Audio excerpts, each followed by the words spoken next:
Hello दोस्तों, welcome back to another episode of current affair.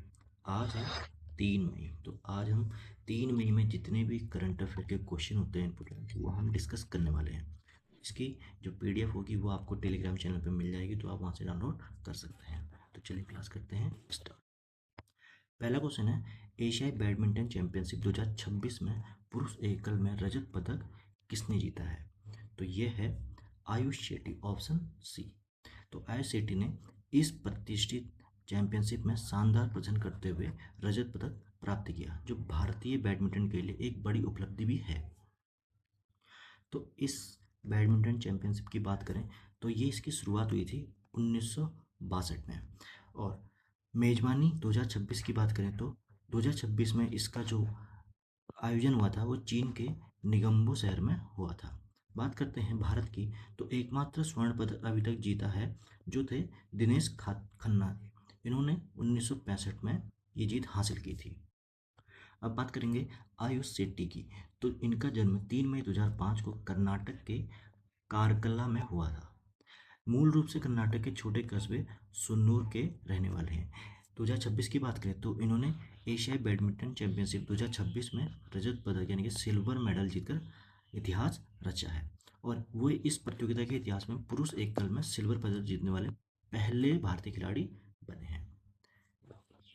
अगला question है, चारधाम यात्रा के दौरान भीड़ नियंत्रण के लिए किस राज्य ने डिजिटल टोकन स्लॉट प्रणाली अनिवार्य कर दी है? तो चारधाम यात्रा जाहिर सी बात है उत्तराखंड में ये प्रणाली लागू की है। तो यहाँ पे उत्तराखंड सरकार ने केदारनाथ और बद्रीनाथ जैसे संवेदनशील धामों में यात्रियों की सुरक्षा और सुगम दर्शन के लिए स्लॉट आधारित डिजिटल प्रणाली लागू की है, ताकि आपदा जोखिम को कम किया जा सके। अब बात करेंगे देवभूमि उत्तराखंड की। तो स्थापना की बात करें तो 9 नवंबर 2000 को भारत के 27वें राज्य के रूप में स्थापना हुई थी। राजधानी की बात करें तो शीतकालीन राजधानी देहरादून और ग्रीष्मकालीन राजधानी गैरसैंण यानी कि चमोली है। भौगोलिक प्रतीक भाषा की बात करें तो राजकीय प्रतीक में राजकीय पशु कस्तूरी मृग, राजकीय पक्षी मोनाल, और राजकीय वृक्ष है बुरांस, और पुष्प यहाँ ब्रह्मकमल है। संस्कृत यहाँ की द्वितीय आधिकारिक भाषा है जो 2010 से लागू हो चुकी है। बात करते हैं प्रमुख नदियाँ और बांधों की। तो यहाँ स्थित गंगोत्री और यमुनोत्री हिमनदों से गंगा और यमुना नदी का उद्गम होता है। एशिया का सबसे ऊंचा बांध जो टिहरी बांध है वो भागीरथी और भिलंगना के संगम पर यहीं पर स्थित है, यानी कि उत्तराखंड में। विशेष पहचान की बात करें तो बद्रीनाथ, केदारनाथ, गंगोत्री और यमुनोत्री, इनको चार धाम कहा जाता है। इसी कारण देवभूमि कहा जाता है। यहाँ मंदिर अंदिर आप सभी को पता है। बात करते हैं चमोली में स्थित जो फूलों की घाटी है उसको, वैली ऑफ फ्लावर्स, उसको यूनेस्को की विश्व धरोहर स्थल में शामिल किया है। तो आप कमेंट में बताइए कि वो किस वर्ष से उसको शामिल किया था। और अब बात कर लेते हैं चार धाम यात्रा की। तो यहाँ पे बात करें तो क्रम और स्थान, तो यहाँ पे पूर्व पश्चिम से पूरब का देखेंगे। सबसे पहले है पश्चिम में यमुनोत्री धाम जो कि उत्तरकाशी डिस्ट्रिक्ट में है। बात करेंगे उसके बाद गंगोत्री धाम है जो कि उत्तरकाशी डिस्ट्रिक्ट नहीं है। और इसके बाद है केदारनाथ धाम जो कि रुद्रप्रयाग डिस्ट्रिक्ट में, और बद्रीनाथ धाम जो कि चमोली डिस्ट्रिक्ट में है। इसके बाद हम बात करेंगे नदियों की और समर्पित देवता की। तो यमुनोत्री जो धाम है वो यमुना नदी निकलती है वहां से, और गंगोत्री धाम से भागीरथी नदी निकलती है। केदारनाथ धाम के बगल में जो मंदाकिनी नदी रहती है, और बद्रीनाथ धाम में अलकनंदा नदी रहती है। देवताओं की बात करें तो केदारनाथ धाम में भगवान शिव के 12 ज्योतिर्लिंग में से एक है, और वहीं पे बद्रीनाथ धाम को भगवान विष्णु को समर्पित है। इसी क्रम में बात करते हैं ऊंचाई की। तो केदारनाथ मंदिर 3584 मीटर की ऊंचाई पर स्थित है। यात्रा का सबसे कठिन पैदल मार्ग ये है। इसी क्रम में बद्रीनाथ धाम की बात करें तो राष्ट्रीय राजमार्ग जो कि NH7 था, ये पुराना था, ठीक है। NH7 ये नया है, ठीक है। पुराना कौन सा था? NH58। ये सीधे जुड़ा हुआ है बद्रीनाथ मार्ग से, बद्रीनाथ धाम के मार्ग से। अब बात करते हैं प्रशासन और शीतकालीन कपाट की। तो यहाँ पे प्रबंधन किया जाता है श्री बद्रीनाथ और केदारनाथ मंदिर समिति के द्वारा किया जाता है, दोनों मंदिरों का प्रबंधन।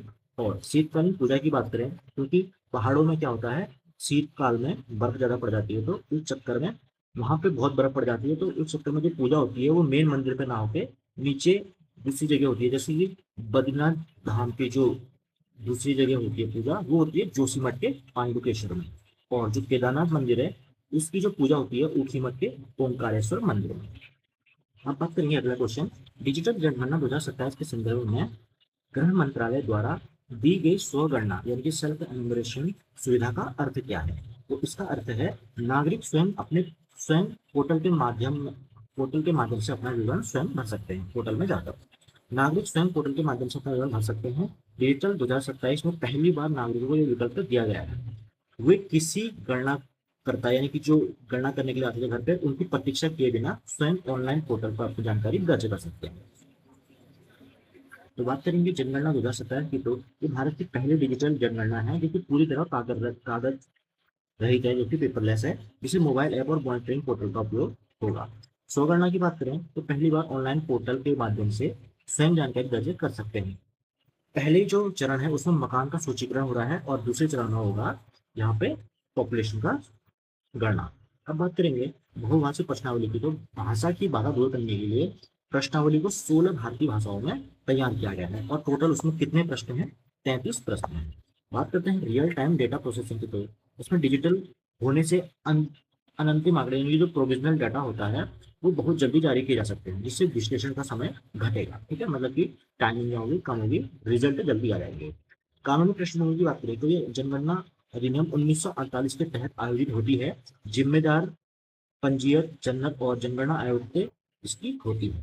अब बात करेंगे अगले क्वेश्चन की, क्वेश्चन नंबर 4, आसियान भारत समुद्री अभ्यास AIME 2026 का दूसरा चरण हाल ही में कहाँ संपन्न हुआ? तो ये हुआ है दक्षिण चीन सागर में। तो यहाँ पे देखते हैं दक्षिण चीन सागर में शांति और सुरक्षा सुनिश्चित करने के लिए भारत और आसियान देशों की नौसेना ने अभ्यास किया है, जो कि भारत की एक्ट ईस्ट पॉलिसी का एक महत्वपूर्ण हिस्सा है। अब बात कर लेते हैं एक्ट ईस्ट पॉलिसी का। एक्ट ईस्ट पॉलिसी की बात करें तो यहाँ पे उत्पत्ति और घोषणा की तो नवंबर 2014 में प्रधानमंत्री नरेंद्र मोदी द्वारा म्यांमार में जो 12वें भारत आसियान शिखर सम्मेलन में इसकी घोषणा हुई थी। ये लुक ईस्ट का अपग्रेड वर्जन है, जो कि 1991 की जो लुक ईस्ट पॉलिसी है इसका एक गतिशील संस्करण है, यानी कि अपग्रेड वर्जन है इसका। ये आर्थिक के साथ साथ सुरक्षा सहयोग को भी प्राथमिकता देता है। अब बात करते हैं इस पॉलिसी में 4C मॉडल पर आधारित ये है, जिसमें नीति मुख्य रूप से 4 स्तंभों पर केंद्रित है, जिसमें कि कल्चर, कॉमर्स, कनेक्टिविटी और कैपेसिटी बिल्डिंग यहाँ पे देखे जा सकते हैं। बात करते हैं पूर्वोत्तर भारत और रणनीतिक विस्तार की, तो प्रमुख उद्देश्य भारत के पूर्वोत्तर राज्यों को दक्षिण पूर्व एशिया के प्रवेश द्वार के रूप में विकसित करना है। विस्तार की बात करें तो केवल आसियान ही नहीं बल्कि जापान, ऑस्ट्रेलिया, दक्षिण कोरिया और प्रशांत द्वीपीय देशों के साथ क्या है गहरे रणनीतिक संबंध यहाँ पर देखने को मिलते हैं।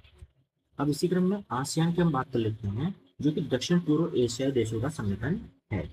आसियान की फुल फॉर्म होती है association of south east Asian nation.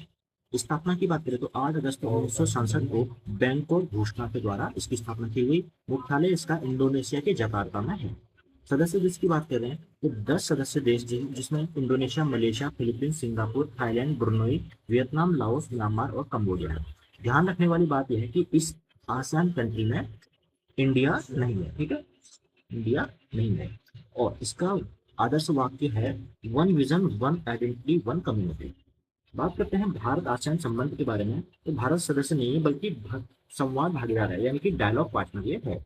2022 में संबंधों को व्यापक रणनीतिक साझेदारी के स्तर पर बढ़ाया गया। आसियान क्षेत्रीय मंच की बात करें तो ये सुरक्षा और आर्थिक सहयोग का मंच है, जिसमें भारत, चीन और अमेरिका पूर्वी एशिया शिखर सम्मेलन और ARF में सक्रिय भाग लेते हैं। अगला क्वेश्चन है सौर ऊर्जा से लैस घरों के निर्माण के लिए इदिरम्मा बिंदु आवास योजना किस राज्य से शुरू की गई है? तो ये की है तेलंगाना राज्य में। तेलंगाना सरकार ने इस योजना का लक्ष्य गरीब वर्गों को न केवल छत प्रदान करना बल्कि सौर ऊर्जा के माध्यम से उन्हें बिजली के मामले में भी आत्मनिर्भर बनाना इस योजना का लक्ष्य है। अब देख लेते हैं तेलंगाना राज्य की, तो यहाँ पे गठन की बात करें तो 2 जून 2014 को आंध्र प्रदेश पुनर्गठन अधिनियम के तहत भारत के 29वें राज्य के रूप में, जो कि वर्तमान में 28वां राज्य है, क्योंकि यहाँ पे जम्मू कश्मीर को अब क्या बना दिया है, यूटी बना दिया है, लद्दाख और जम्मू कश्मीर। ठीक है, तो इसलिए यहाँ पर 28 राज्य हो गए हैं। इसकी स्थायी राजधानी हैदराबाद है। योजनाओं की बात कर, अच्छा पहले भौगोलिक विस्तार और विरासत स्थल की बात कर लेते हैं। जिसमें यूनेस्को स्थल मुलुगु किजिले का रामप्पा मंदिर विश्व धरोहर स्थल है। मान्यता की बात करें तो हैदराबाद को क्रिएटिविटी सिटी ऑफ गैस्ट्रोनॉमी घोषित यहाँ पे किया गया है यूनेस्को के द्वारा। इसी क्रम में देखें कल्याणकारी पहल की तो रायथू बंधु जो कि किसान निवेश सहायता और हालिया जो ये इसी योजना है इंदिरम्मा इंदु आवास योजना, ये यहाँ की प्रमुख योजना है। राज की प्रतीक की बात करें तो जिंका जो कि चित्तदार हिरण राज की पशु है। राज की पक्षी की बात करें तो पलापित्ते यानी कि इंडियन रोलर, और वृक्ष की बात करें तो जम्मी जेट्टू यहाँ का राज की वृक्ष है। अगला क्वेश्चन है अप्रैल 2026 में भारत का कुल जीएसटी संग्रह कितना दर्ज किया है, जो अब तक रिकॉर्ड स्तर है, मतलब अब तक का सबसे ज्यादा है। तो ये किया है 2.25 लाख करोड़ रुपए। ये वृद्धि भारतीय अर्थव्यवस्था की मजबूती और कर अनुपालन यानी टैक्स कॉम्प्लायंस में सुधार को दर्शाती है। ये अब तक का सबसे अधिक मासिक संग्रह है। अगला क्वेश्चन है अस्त्र MK2 जिसका हाल ही में परीक्षण किया गया है, किस प्रकार की मिसाइल ये है। तो ये है हवा से हवा में मार करने वाली मिसाइल। ये बियॉन्ड विजुअल्स रेंज मिसाइल है जिसे DRDO द्वारा स्वदेशी रूप से विकसित किया गया है। बात करेंगे DRDO की तो इसकी फुल फॉर्म है defence research and development organisation, रक्षा अनुसंधान एवं विकास संगठन। स्थापना की बात करें तो 1958 को इसकी स्थापना नई दिल्ली में हुई थी। इसका हेडक्वार्टर नई दिल्ली है। मोटो की बात करें तो संस्कृत आदर्श वाक्य है इसका बलस्य मूलम विज्ञानम, जिसका अर्थ होता है शक्ति का स्रोत विज्ञान है। बात करते हैं नोडल मंत्रालय की तो ये रक्षा अनुसंधान और विकास विभाग के रूप में कार्य करता है रक्षा मंत्रालय के अधीन। अध्यक्ष है इसमें वर्तमान में रक्षा मंत्री जो कि वैज्ञानिक सलाहकार के रूप में भी यहाँ पे कार्य करते हैं।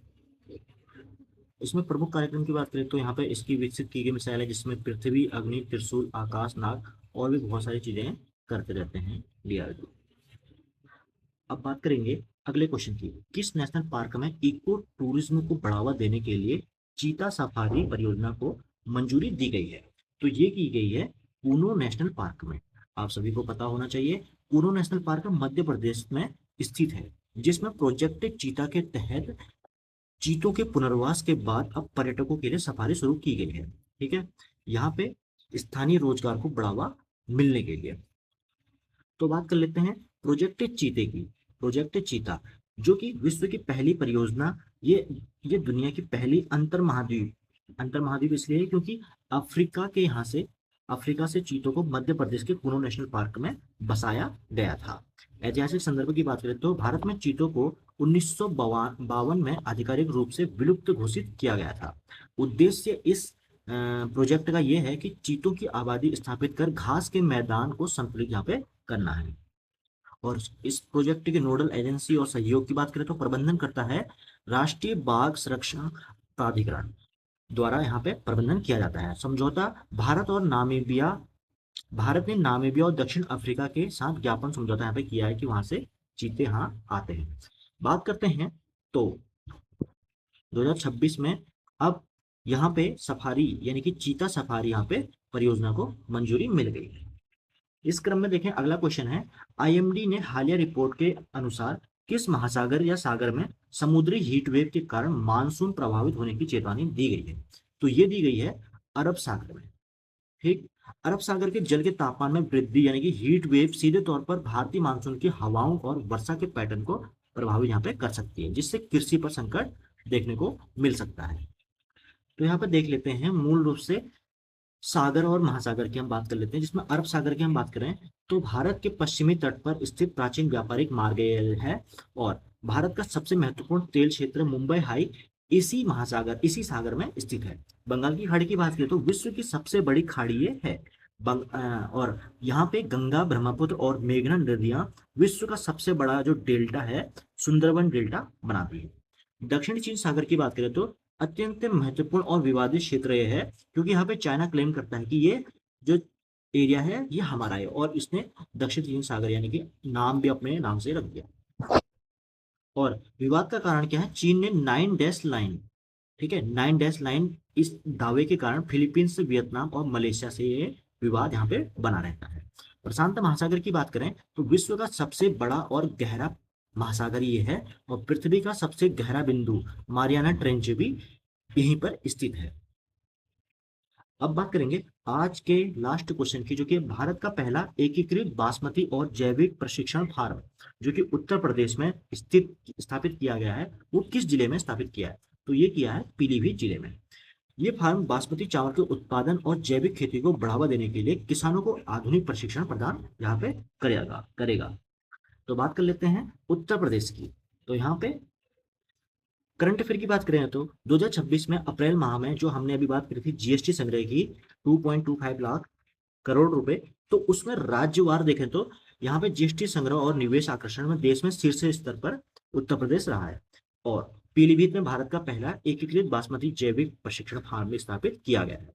एक्सप्रेस प्रदेश की बात करें तो यहाँ पे भारत का सर्वाधिक एक्सप्रेसवे वाला राज्य बन गया है, जो कि प्रधानमंत्री नरेंद्र मोदी द्वारा हरदोई में उसका उद्घाटन किया है। उद्घाटन हरदोई से हुआ, ठीक है। गंगा एक्सप्रेसवे नाम है इसका, 594 किलोमीटर इसकी दूरी है, जो मेरठ से प्रयागराज को जोड़ेगा। बात करते हैं प्रशासनिक और भौगोलिक तथ्य की, तो जनसंख्या के आधार पर सबसे बड़ा राज्य भारत का है, और इसकी सीमा 8 राज्यों और एक केंद्र शासित प्रदेश यानी कि दिल्ली और नेपाल यानी कि अंतर्राष्ट्रीय सीमा से लगती है। सांस्कृतिक और पर्यटन की बात करें तो यूनेस्को स्थल जैसे कि ताजमहल, आगरा का किला और फतेहपुर सीकरी यहाँ पे यूनेस्को स्थल हैं। अयोध्या की बात करें तो पर्यटन धार्मिक स्थल की बात करें तो अयोध्या में राम मंदिर और वाराणसी में काशी विश्वनाथ कॉरिडोर और वैश्विक आध्यात्मिक केंद्र के रूप में हैं। अब बात कर लेते हैं मई महीने के महत्वपूर्ण दिवस और थीम। तो पहली मई को 1 मई को हमने मनाया था अंतर्राष्ट्रीय श्रमिक दिवस, इंटरनेशनल लेबर डे। इसकी थीम थी ensuring safety and health at work in a changing climate. 1 मई को महाराष्ट्र और गुजरात स्थापना दिवस भी यहाँ पे मनाया गया था। बात करते हैं 2 मई को, तो विश्व टूना दिवस। यहाँ पे टूना मछली के जागरूकता के लिए बनाया जाता है, और यहाँ पे थीम थी इसकी टूना ए ग्लोबल रिसोर्सेज। बात करते हैं 3 मई को, तो विश्व प्रेस स्वतंत्रता दिवस यानी कि वर्ल्ड प्रेस फ्रीडम डे बनाया जाता है। थीम इस बार की है a press for the planet, journalism in the face of the environmental crisis. अब बात करेंगे answer of the yesterday question.